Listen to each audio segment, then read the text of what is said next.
Yo, what the heck is up, guys? Welcome back. It's G-Whiz, And TdotBoogie. and today we're bringing you that Week 8 recap plus picks for Thursday night football. Tyler, we had a crazy weekend of football going on here. Wow. Why don't we just dive right in, man? Let's do it. First off, we had this Denver at Jacksonville. It was a 9 a.m. game in London. What was the final of that guy there? I'll go ahead and The mark final, this up for us. the final was it was the Denver Broncos 21, the Jaguars 17. Mm-hmm. Ah, Absolutely, you man. hate to see it. Yeah, I don't know what was going on there. I guess Russell Wilson played a lot better than people thought. I mean, hmm I thought Jacksonville was going to run away with this thing. Is there anything that you saw from this game?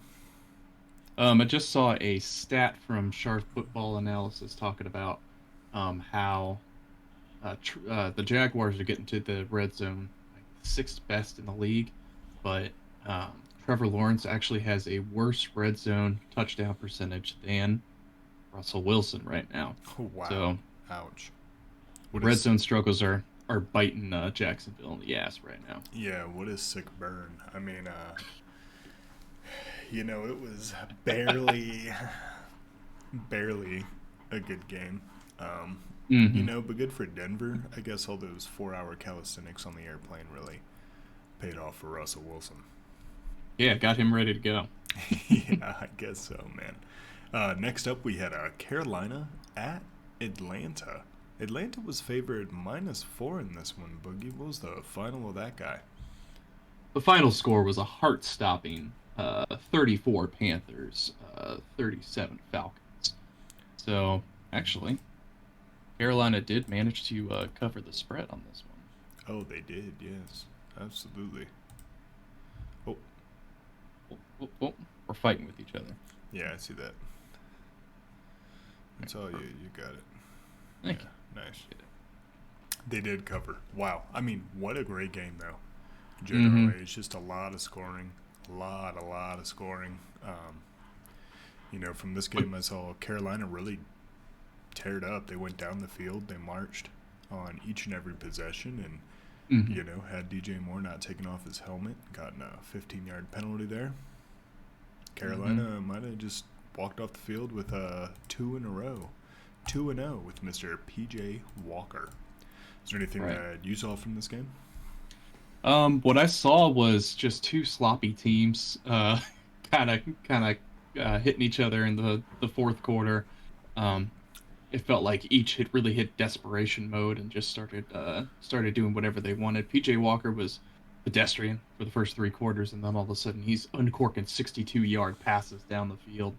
Mm-hmm. Um, really impressive work from PJ Walker in that fourth quarter. Mediocre work the rest of the time, but Yeah, um, I'm impressed generally. I mean, he's taken a Carolina team that was terrible, and it's actually exciting to watch now. They're scoring points, they're driving the ball. mhm, Um, be interesting to see what this kid could have done with Christian McCaffrey in the backfield as well. But truly, you know, we will yeah. see. I just hope that I hope they just uh, the NFL finally gets rid of these penalties for excessive celebration. I mean, this is a game where these people are, you know, It's they're emotion, having man. to do monumental tasks against other monumentally talented people. Of Mm-hmm. course, they're going to get a little excited when they score a touchdown. They're not Yeah, just going to put the ball down. yeah, and I feel like a lot of that goes back to, back when you weren't allowed to celebrate after scoring, even.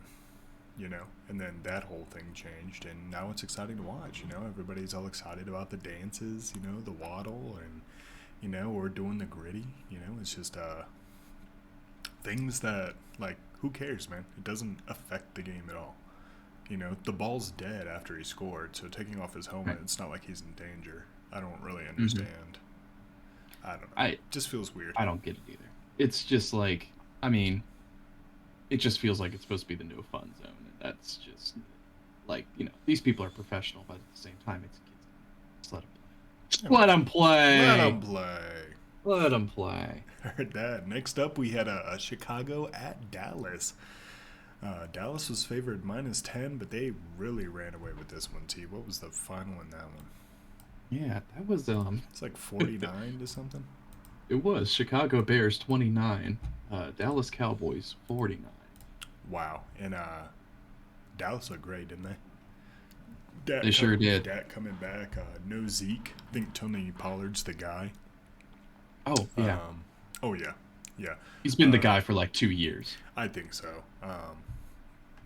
It's just wild to think about, given I don't know, just the legend of Zeke, right? Coming out of OSU, going to Dallas, having those great 2 years, and now it's just kind of like,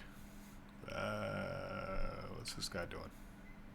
It's like he got cursed as soon as he signed a 6-year contract. As soon as Jerry Jones made the silliest decision you can make with a running back With in the running back. NFL. Yeah, but I mean, you know what? Whatever, man. Good for Dallas. They look high flying, man, and I'm really excited for them. Another Yeah. team. Go ahead. I'm sorry. If they have, I don't remember if they do or not, but if they have a game against Philadelphia later in the season, chalk that one in. That needs to be moved to Sunday Night Football if it hasn't already. I think so. Yeah, that's definitely going to get flexed. 100 next up, we have another team I'm really excited for moving forward. We got Miami at Detroit. Miami was favored -3.5. I think they only squeaked out a 3-point victory. What was the final in that one? Oh no, this one's a real squeaker. The final in that one was Miami Dolphins 31, Detroit Lions 27. So they actually squeaked out by 4 points. They did. Chalk that one up. I mean, so one thing I saw from this one was that fucking Tyreek Hill, man, holy shit, he had another over 150 yards. It seems like that's his consistent, basis for operating, right? Every week he's getting $150, and that is insane to think about. He's gonna be shattering records. I mean, I really hope. In this offense, Miami making a lot of moves at the trade deadline. I'm not sure if you caught any of that, Boogie, but they got Bradley Chubb from Denver. They dealt Chase Edmonds, so now Mostert should be the featured back for you fantasy football studs out there. And it's just wild, man. It really feels like they're going all in here. Is there anything you saw from this game that really piqued your interest? As a Chase Edmonds fantasy football, I hate to say owner. I hate the idea of owning players. That's kind of grody. But anyway. No, partner. He wasn't. You're a partner. Yeah, partner. Thank you. Yes. Yeah, fantasy football partner. You're not an owner. I don't own any of these people. Yeah.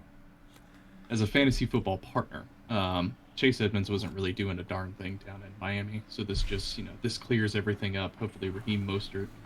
This is just a roster where just Mike McDaniel got the fastest people possible in the league and just put them all on one team. Hopefully we can see more creative work with Raheem Mostert in the run game.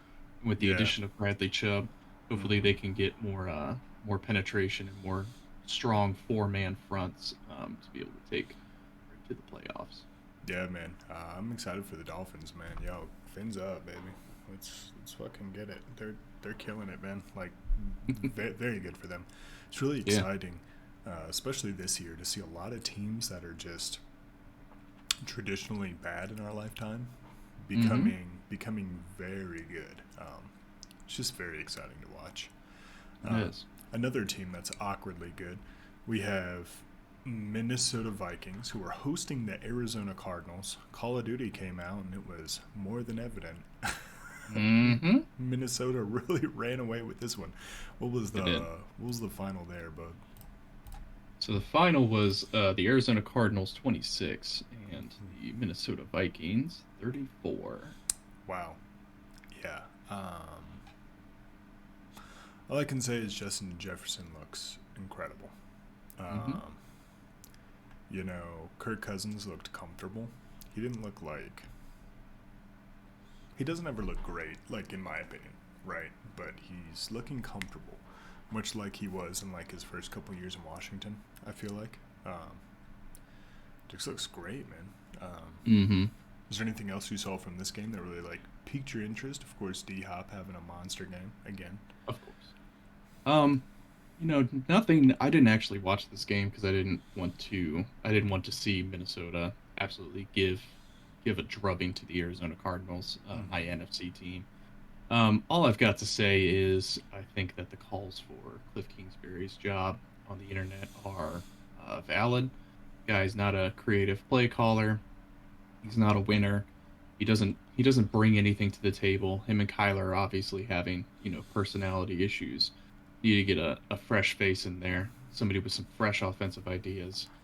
D Hop is performing um, despite Cliff Kingsbury, and Kyler Murray, I think, in many respects, is performing despite Cliff Kingsbury. So getting somebody in to, be able to use all these fast receivers that Arizona has will really allow them to be able to take the next step next year. But this year, it's just not going to happen. Yeah, I completely agree with you. I mean, Arizona looks great. They have the weapons to be able to succeed. They're just not really executing the way that we would think a team of that caliber would.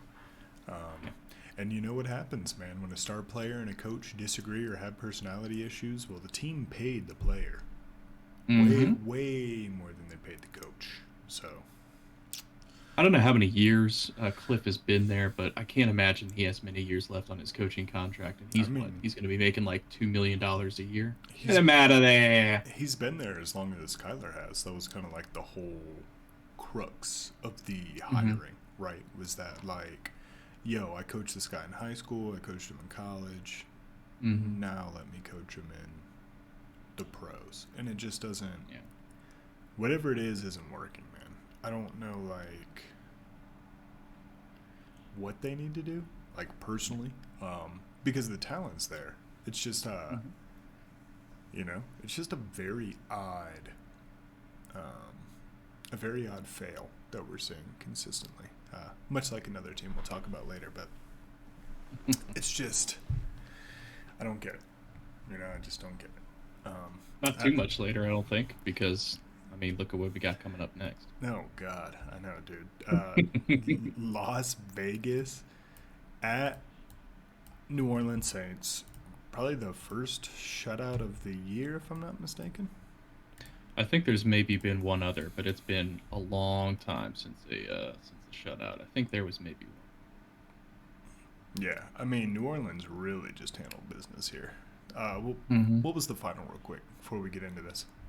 New Orleans Saints 24, Raiders 0. 0. Okay, yeah. So, I mean, 24 points over the course of a game, that's not like lighting up the scoreboard by any means. But to pitch a shutout, much like the Astros did to the Phillies last night, yeah, sick burn. Knife in my heart. Yeah, alternate sports burn. But, dude, what the fuck is Vegas doing, man? Like, they might as well just throw it away at this point. They looked terrible. Josh Jacobs couldn't get going. Devontae Adams couldn't get going. Yep. There's no way that the Saints defense was. I mean, and granted they're good. Okay, so I'm sorry, Saints fans, not to like rag on you or anything, but I mean, like, let's keep it real. Like, what the fuck is going on here? You could have scored at least three, Yeah, or seven, something. seven over the Hmm. course of a game, but like, they just look terrible, man. Did you see anything else from this game that really piqued your interest? I didn't really see anything other than Devonte Adams getting absolutely draped at every opportunity, and I mean, it feels like either Derek Carr couldn't look to anybody else or wouldn't look to anybody else to move the ball. He might be overly reliant on Mm-hmm. his first target right now. Well, It I really mean, feels. yeah. I I'm mean, sorry. Go ahead. to be fair, Las Vegas has been, um, they've made a lot of very poor draft picks over the past several years, thanks to the influence of a now John. disgraced coach and a TV draft analyst as a Mm-hmm. GM. Yeah. They just, I mean, Aaron Waller, just like anybody else, throw the ball to anybody else, and just keep this offense functional. And but I mean, on the other side of the ball, that defense is not functional either. So their record well reflects who they are at this current point. A team that needs to be putting their gaze towards rebuilding and maybe allowing Derek Carr and Devontae Adams to move on elsewhere. They just gave up the house, the doghouse, and the garage for Devontae Adams. Yeah, absolutely, man. I mean, Gruden really grinded that team into the dirt, right? Let's keep it real. It's sad. It's sad to see. I mean, because Derek Carr's always been a good quarterback. I've enjoyed watching him play. You know, he Mhm. just gets shit done, and it's exciting. Yeah. Um, the issue I saw was just like much like a Monday night game we'll get to with much grimace. It's when you don't have time to do anything, Mhm. you look like a fool. Like it doesn't matter how fast you get the ball out. When you don't have the time to look through your reads or anything, and you're just letting Cam Jordan and company just like push you around, like literally walk Mhm. through you at times and just get Yep. right to the quarterback. You know, you really don't leave yourself much opportunity for any sort of victory, right? Um, with When you that, let go of Rodney Husden, an All Pro or at least a Pro Bowl center, and you draft Colton Miller, who's a fucking nobody as far as I mhm. know. I Um, mean, yet it's hard you to never know. maintain offensive line continuity. Yeah, of course, man. Um, you know, speaking of like continuity, the Mm-hmm. Jets were undefeated, you know, on the road. The New England Patriots actually came to their house and put a burner on them. Yeah. Something no one was expecting. What was the final in that one, Boogie? Final was the New England Patriots 22, Jets 17. Mm-hmm. Absolutely. And I mean, so this game was a lot closer than how it looked, right? Because the Jets Mm-hmm. went up big early. I think it was like they were either up 10 zip in like the first quarter, and you were like, oh shit, okay. Yeah. This Jets team's really going to take off. Wilson throws like 3 interceptions, and then all of a sudden it's like, oh, fuck. Like, another Bill Belichick scheme that, you know, went off without a hitch. You know, he got that dub. Mac Jones played great. I think Bill Belichick is second all time with wins with his victory on Sunday. Mm-hmm. He Um, is. Yeah, he passed Hallis. yeah, so George he's Hallis of the Chicago Bears. and he's right behind another Chicago Bear legend, if I'm not mistaken.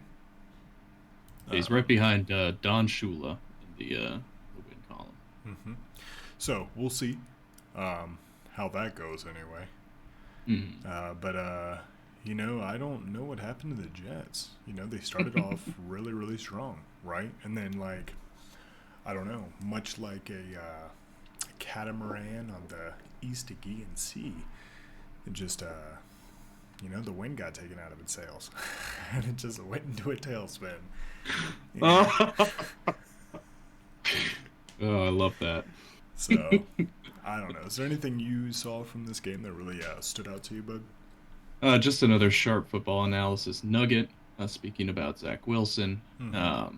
the guy takes the most time in the pocket. He's just the worst of both worlds because he takes the most time in the pocket of any quarterback out there. He's taken, I think, something like 40, um, 40 dropbacks for more than 3.5 seconds. Which, if you're Wow, more than 2.5 to 3 seconds in the NFL, you're you're getting you're sacked. toast. You're Yeah. getting sacked. And I believe he's completed four of those for positive yardage. So a good 10% of his long dropbacks result in positive yardage. So he's the worst of both worlds in that he takes a long time to make his decisions, and then his decision making is just absolute garbage once he gets the ball out of his hands. I saw a guy who looks unequal to the competition that he's playing at currently. This guy may be able to do well in the CFL. He may be able to do well in the USFL. He may be able to do well in the XFL. He does not belong in the NFL. As Wow. Loses one game and he doesn't belong in the NFL anymore. That's fair, man. That's some hot I takes right really, there. I really think the New York Jets have been winning. Well, they were winning with Flacco, and they've been winning in spite of him for the past few Mm-hmm. weeks since he's returned. I mean, looking at his stat line, it feels like he averages 7 of 24 for 110 yards and 3 interceptions every goddamn game. Yeah, I mean, hey, that's fair. We'll see. You know, he's a first round pick, and that usually bodes well. Mm-hmm. Usually, right? But I mean, Usually. Let's keep it real, man. I mean, We've seen a lot of look at picks that have just gone sour. look at my coldest take ever, Josh Rosen. I mean, he's on his like sixth or seventh team at this point. He can't crack the QB2 spot. Yeah, I didn't even know he First round was. picks don't always do that. Yeah, I thought he wasn't even playing anymore. It seems more like Hmm. his style. But He's barely hanging on. yeah, another team that's barely hanging on here, Pittsburgh, who was at Philadelphia this weekend. Hmm. Philadelphia was favored by 11. What was the final in that guy, Bug? Well, the Eagles won 35 to the Steelers' fat 13 points. Wowzers. Well, we knew that the Eagles were going to win. That's easy money. Couldn't have imagined that the Steelers were going to. I mean, look, man, I thought they were at least going to keep it competitive, Yeah. you know, Get some but garbage time points. Get something in the fourth quarter. They had at 0 points in the fourth quarter. yeah, I mean, but are we surprised? No. This team is clearly looking for any spark to, like, help them just get over whatever mental block it is, right? I feel like Mike Tomlin schemes it up. It's just, you know, you got a lot of green guys out there playing. Mhm. They just don't have the experience that's necessary in the league, and it shows. On Yeah. the other end of the ball, I mean, fuck. This is why Philadelphia went and got AJ Brown. Let's keep it real, man. Mhm. This guy's just a monster, dude. Philadelphia just looks so good right now. Is there anything that you saw from this game that really stood out to you, brother? Um, I just don't know what it is about Philadelphia, but it seems like consistently, whenever they're doing well, they are the most like camaraderie filled team in the NFL, and that's Mm-hmm. where they're at right now. You Yeah. when you watch sideline film or you listen to mic'd up segments from the Philadelphia Eagles, Mm-hmm. they always seem to be having a great time with each other. They're enjoying each other's company. They're feeling great about continuing the season forward. There's no fighting, there's no backbiting. They look like they are ready and resilient for a Super Bowl run. Absolutely, man. A lot of that goes, tip of the hat to Coach Sirianni.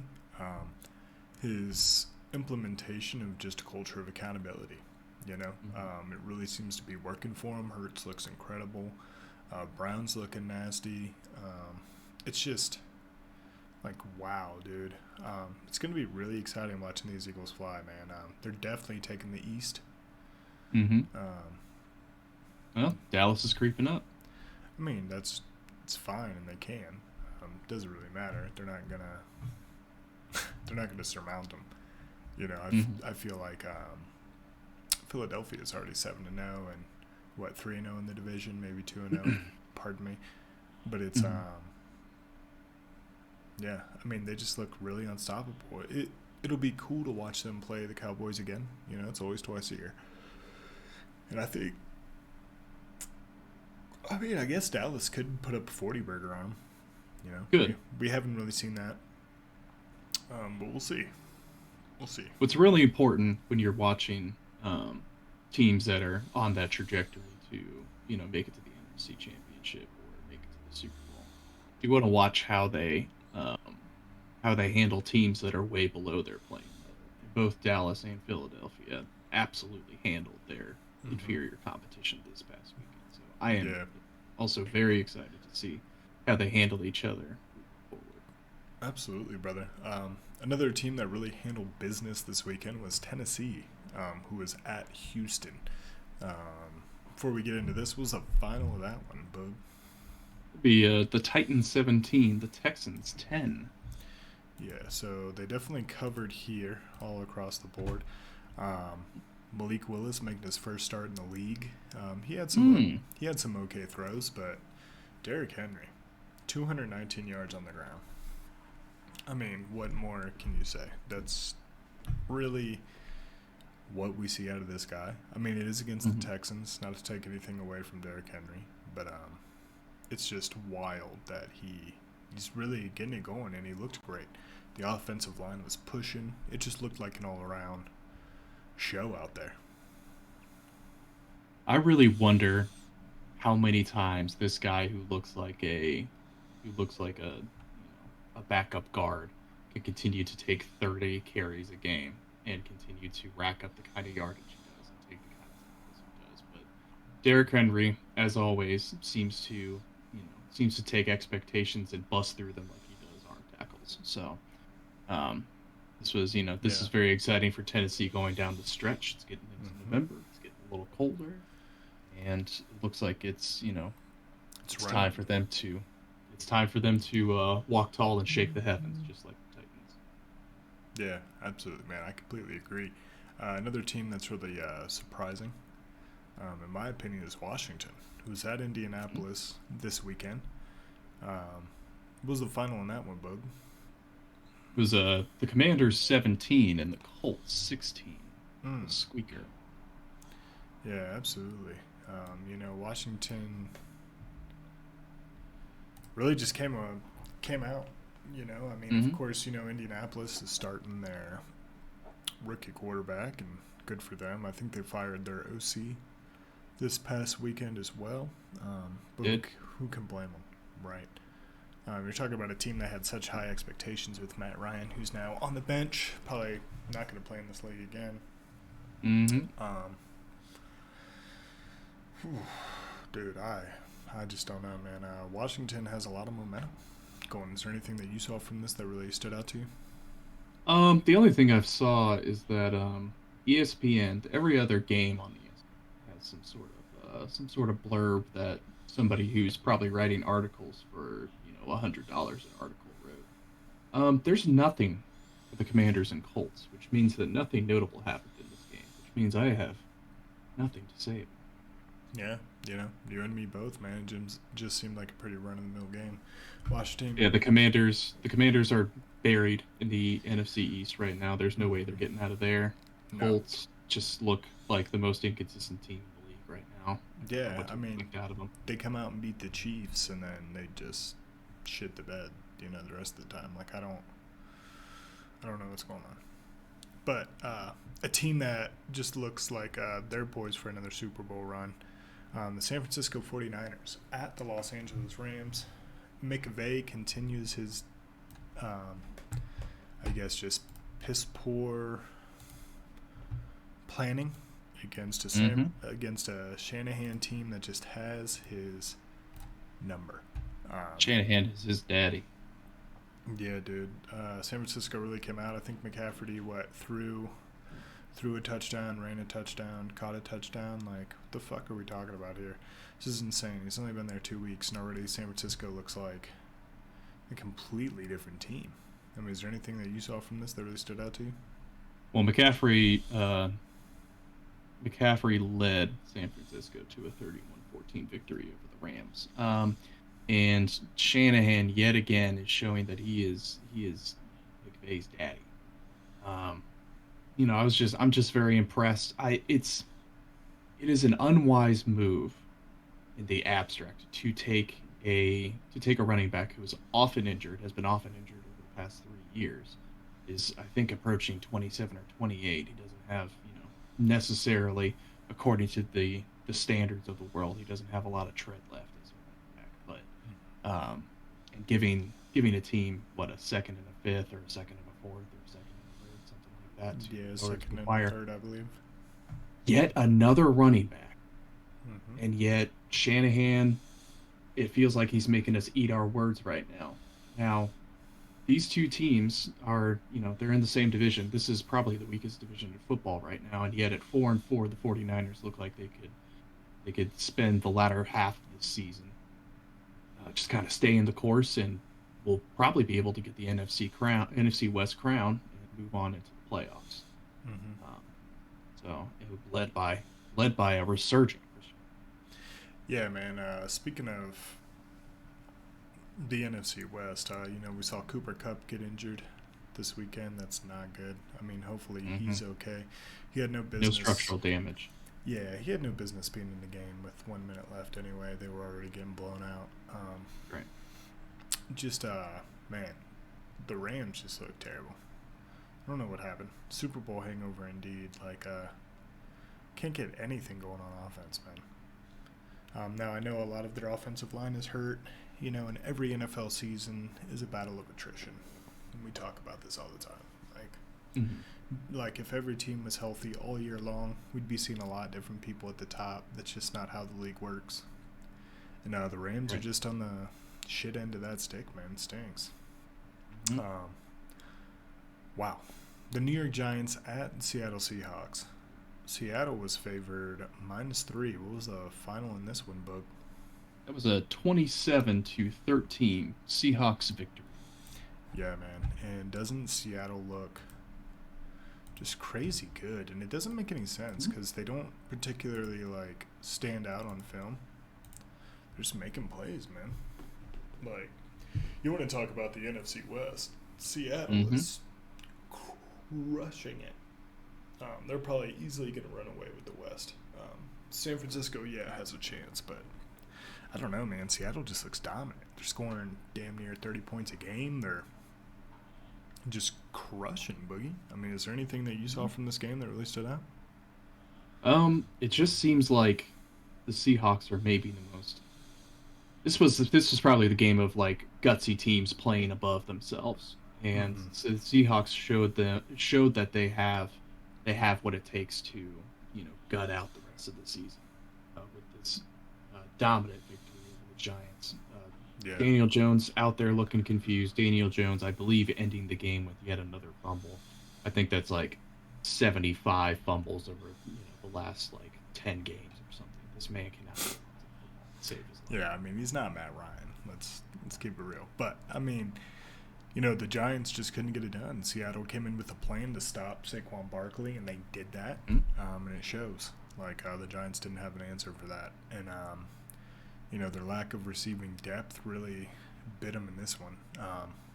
While they still played great, Seattle just ran away with it, man. They pounded the rock. They passed over the top. Like, Geno Smith is just looking incredible, dude. It's uncanny, and it just confuses the shit out of me what's going on with the Seattle team.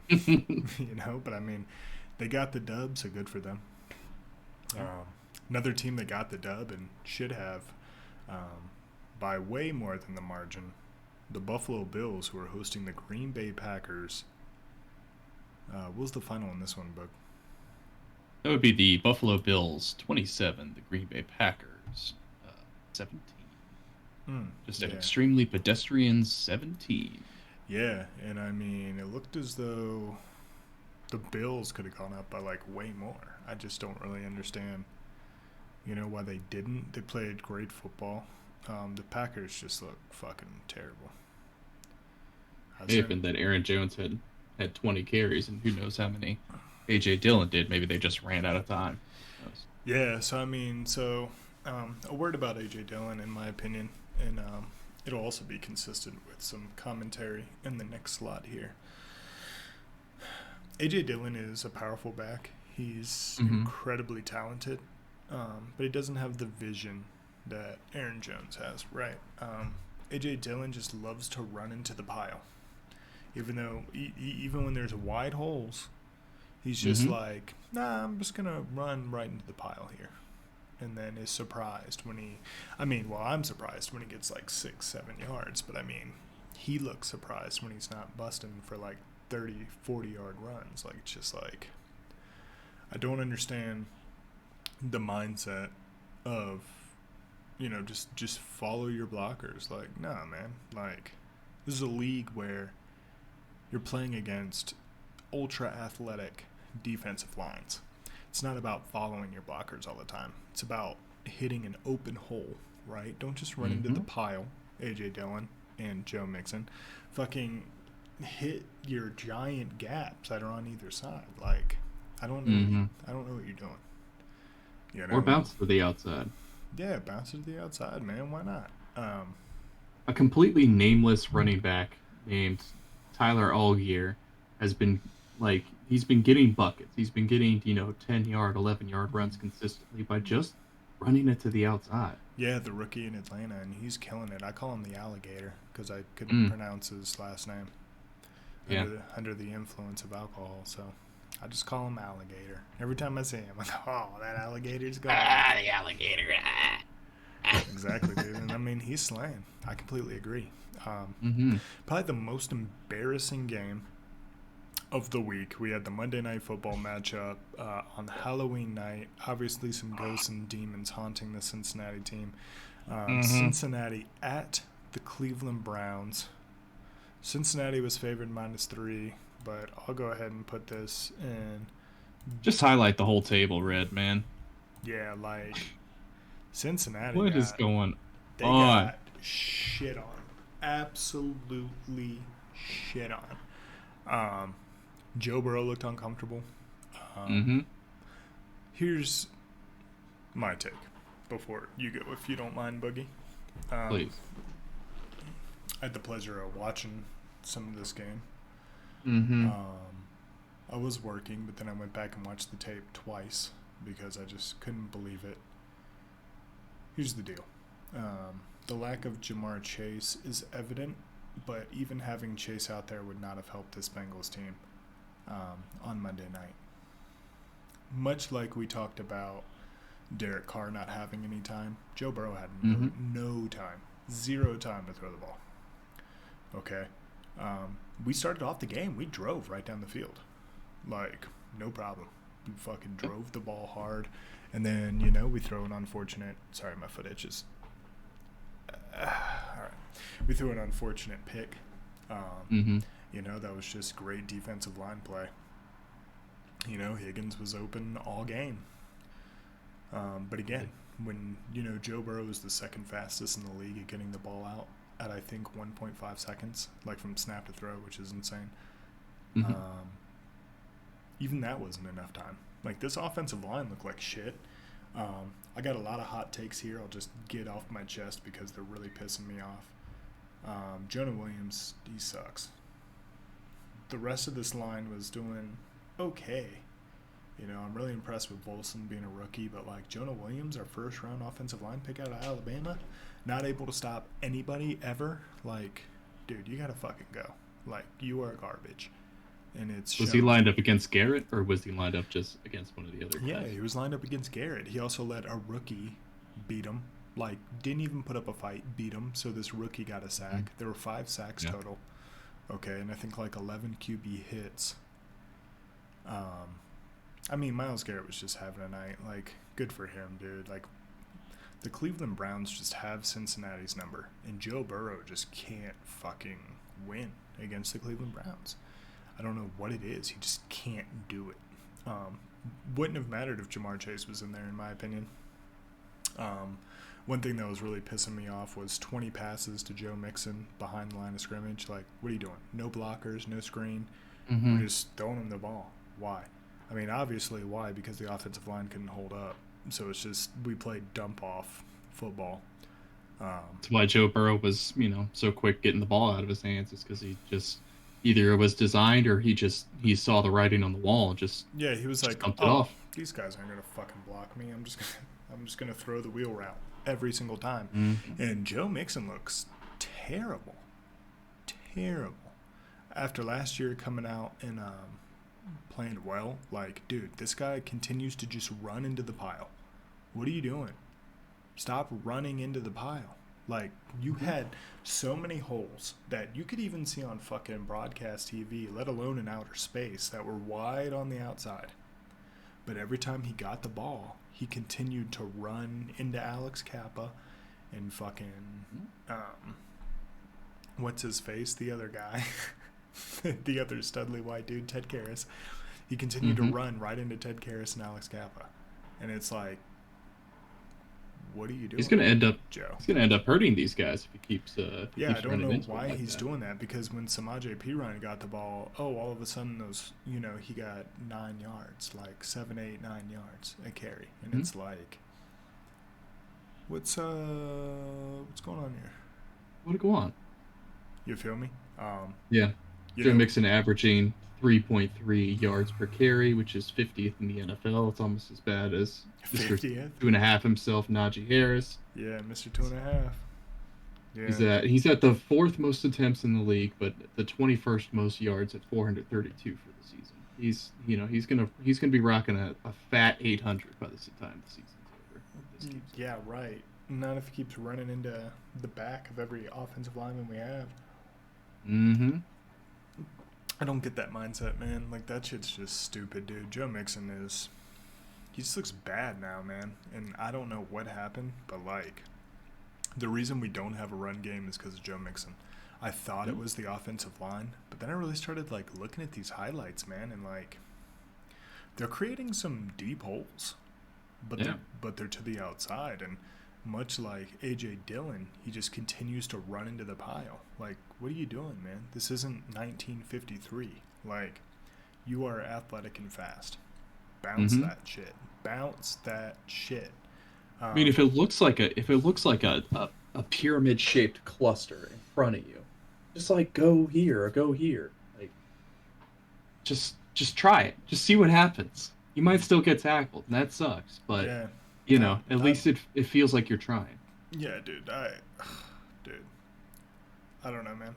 I still think this offense should have executed without Chase because, again, looking at the tape, Higgins is open, Boyd's open. Like, it wasn't a matter of, us, like, breaking it, you know? Yeah. I mean, our talent way still outweighs most of the league and definitely outweighed the Cleveland Browns defense, but their defensive line just crushed us. They looked at our weakness, Jonah Williams, and they just kept stacking the left side of the line every time. And Jonah Williams kept getting beat every play. I think Kappa or Karras got beat once for a QB hit, but Jonah continues to get beat. Like, why are we letting this guy continue to play? It's been 3 years. We spent a first-round pick on an offensive lineman, and he's garbage, dude. Like, Yeah. I want to see more P. Ryan, and I want to see more Chris Evans. I think Joe Mixon needs to stop playing. He's not good, man. Like, and it's evident. Sure, he caught one pass for a touchdown. He's got, what, 2 rushing touchdowns in 8 games? Like, what the fuck are we talking about? A guy who had, like, 1,600 on the ground last year? Mm-hmm. Or something like that. Like, it just doesn't make sense to me, man. I don't know. What are your thoughts, Boogie? I kind of dominated this vent session. I mean, honestly, like I stopped watching this game in the third quarter when the Browns were, when it was 25-0. I was just like, I'm not gonna enjoy the rest of this. This team looks, I, it really is messy that we look so dominant against one of the, most, I would say, not good teams in the NFL, but we can't bring any of that magic into the next week. We can't we look completely non-functional out there. We look like we did, game 1 or 2 of this season all over again. And it's just like it doesn't make any sense to me. By this time, the offensive line should be gelling. They should be making adjustments to help out Jonah Williams if he's getting put a tight end on to chip every single time Miles Garrett's on that edge. Like, Mm-hmm. do whatever you need to do in order to assist this guy if this is the weakness of this game. Yeah. Um, it's just, man, it was just distressing to see a Cleveland Browns team that has been kind of underperforming over the past couple weeks just come in and get their get right game against us. It really does not bode well for the rest of the season to me. No, man, and you know, Carolina's looking scrappy. It's looking scary for this game coming up on Sunday. yeah, it's gonna be an incredible game on Sunday. I'm really excited. We're gonna be there, so that's gonna be a load of fun. Mm-hmm. I think we're gonna get the dub. Look, dude. Here's the thing about Cincinnati, and the same thing I've been saying all year. Like, it's interesting that the media says they're the best team and the best offense in the league, last week, and then this week they're gonna miss the playoffs and they're the worst offense. Like, look, is what it is, man. Cleveland's always had Joe Burrow's number. We lost to them twice last year, like, and we still went to the Super Bowl. I'm Mm-hmm. not concerned about losing to the Cleveland Browns. Okay, what I'm Yeah. concerned about is this offensive line, giving up more sacks than our offensive line gave up last year. So Troubling. it's like, I think Cincinnati's going to be fine, man. It's really not as big of a deal as I think the media makes it out to be. The media it's a click factory, you know. Mhm. So they're just trying to get those clicks. But I mean, we got Joe Cool, man. I think we're gonna find a way to get it. And man, I don't even want to say this on this show, but I'm going to. I think we need to prepare for a very, very real possibility that Joe Burrow may not want to come back to Cincinnati. It hurts me to say. Yeah. But just like, you know, like this guy's obviously one of the best players in the league. Mm-hmm. We can't protect him. Like, how long is he gonna want to do that? You know, like he's got that Ohio boy mentality of, oh, this team sucks, and I'm gonna make them great. Like, just me, I'm gonna make them great, and he's doing it. It just stinks, you know, to even think about, but it's a very real possibility. You know, if we don't pay him this offseason and we franchise tag him, I think that's a troubling sign that he may be on his way out. And I think that's something we really gotta think about as Bengals And fans. I know you don't exactly share my sentiments on this a lot of the time, but I really think some of it comes down to uncreative play calling on Zach Taylor's part. Mm-hmm. It, really feels like we are hobbled every week because our play calling is exceedingly simple. And if, Mm-hmm. teams can figure it out mid-game, that's a problem. It's maybe another Kyler Murray, Cliff Kingsbury situation where, the team needs to choose between Zach Taylor and Joe Burrow. And if I'm choosing that, I'm choosing Joseph Burrow Oh, 100 times out of 100. yeah, 1,000,000%, man. Mm-hmm. 1,000,000%. I think one thing we also need to be considerate of in regards to the play calling is I agree it is simple. But Philadelphia's offense is simple too. But we praise them because it works. Because they line up in the same thing every time and they do different things. Because the Bengals... That's the part. Exactly. That's that part. Yeah. Different things. Correct. But it's the same lineup. And I just think that because we can't protect Joe Burrow, maybe we don't get to see those different things. Maybe. Right? Because it just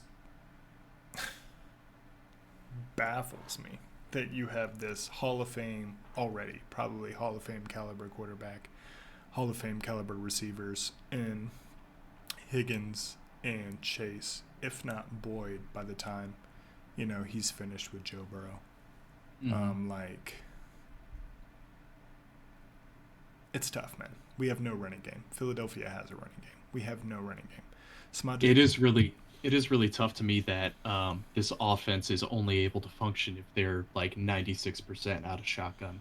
If you can't do pistol and if you can't do under center work, there's your offense isn't going to be able to function come November and December. And we'll see. If you're losing a top receiver and your shotgun play suddenly doesn't work, that's really troubling. Yeah, no doubt. And I mean, let's talk about the defense too. We lost Chidobe Awuzie. He's out for the season, torn ACL. Eli Apple got knocked out of that game. So Cam Taylor-Britt really got exposed by Amari Cooper, who is just wide the fuck open. Wide open. It's just... For one of the slowest balls in the league from good old Jacoby. Oh, yeah, dude. But he was like... There was no one around him for like 10 yards, bro. It was embarrassing. Yeah. Nick Chubb, of course, had a day. Our defense allowed 3 touchdowns in the second half, so it really just crumbled. And Dax Hill may get to see some starting corner time this weekend against the Panthers. We'll see. Yeah. I don't know. Eli Apple's not the greatest at all.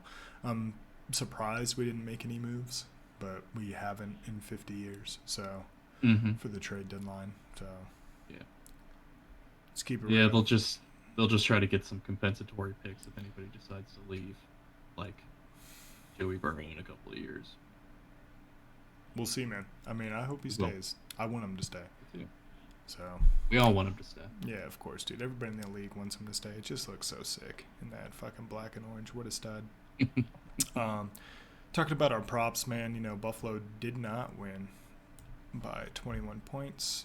They definitely could have, but And I mean, the Philadelphia Eagles, in preparation for their Thursday night game, did pull the starters like I think either right before or just inside the fourth quarter. So Jalen Mm. Hurts did not produce a buku amount of yards, but he just doesn't have to, No, I mean, especially if you can get, three long touchdowns and put your team up uh, an amazing amount of points before it's all said and done. yeah, absolutely. Let's go ahead and get to this Thursday game and wrap this up for today, Boogie. Um, Mm-hmm. Thursday night football, we got Philadelphia probably minus 13, 13 and a half. Yeah, Mm-hmm. I'll take that all day. Philadelphia, I mean, this Houston team just got dog walked by Tennessee last week. I think that we're going to see a lot of that tonight, especially on a short week for Houston, and especially if the starters got a little bit of extra rest in that Pittsburgh game. Yeah. I Um, mean, that's all I've got to say as well is that Philadelphia got to pull the starters at the start of the fourth quarter. mm-hmm. It's not ideal having to put up 35 and then come and put up 35 again on Thursday, but if Yeah, anybody can do it, I think they can. yeah, easy. I mean, I think KJ Brown's going to have a game. He'll have a day. Mm-hmm. In Houston, I don't know. Don't know what this team's doing. Um, just a word to all of our viewers out there. Of course, I will be making a road trip to Cincinnati. I'll be leaving tomorrow. Mm-hmm. Boogie, would you like to try to do like a Saturday recording, or if I'm down for possible, it. if I make it into town on time? We may Let's not. see. May have to do it. Well, I don't know. We won't be able to do it Sunday either. Nope. Mm, I mean, unless we wake up at like 8 a.m. and do it before we yeah. leave for breakfast, which I don't know. I'm going to be so tired on Saturday. I might just pass out and wake up at Yeah.